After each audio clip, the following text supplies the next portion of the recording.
Antony Blinken and Lammy seemingly in step with one another on Wednesday morning, setting foot on Ukrainian soil for the first time together. Their shared objective, they said, was to boost support for Kyiv, helping it through the next stage of its war with Russia. Your attendance in person, attending such an important event in such a challenging times, it's a true sign of solidarity, a true sign of support, and we do really appreciate it. Yet meetings with Ukraine's leadership, including new Foreign Minister Andrei Sybiha, came amid some signs of tension. President Volodymyr Zelensky has been pleading with Western nations to allow the long-range missiles provided to Ukraine to be used on targets inside Russia. This, Zelensky said, is part of his plan to force Moscow to the negotiating table. This plan involves a significant strengthening of Ukraine's position and, in my opinion, can have a psychological, political and military influence on Russia's decision on whether to end this war. Zelensky had been meeting with other foreign leaders as part of the 4th Crimea Platform Summit.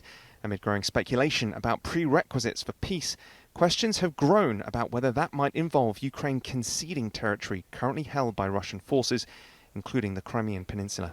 The annexation of Crimea, which Turkey opposes and did not recognize from day one, has deepened their suffering. Our support for Ukraine's territorial integrity, sovereignty, and independence remains unchanged. The return of Crimea to Ukraine is a requirement of international law.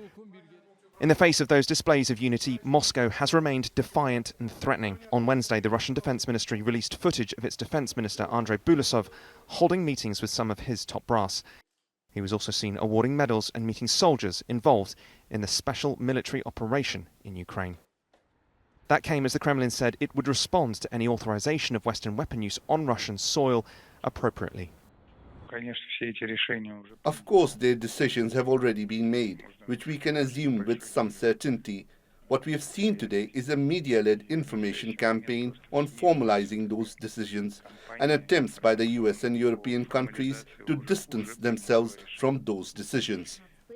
Russia's foreign ministry later said it would also react if Washington moved to deploy missiles in Japan, adding that China would likely join it as well.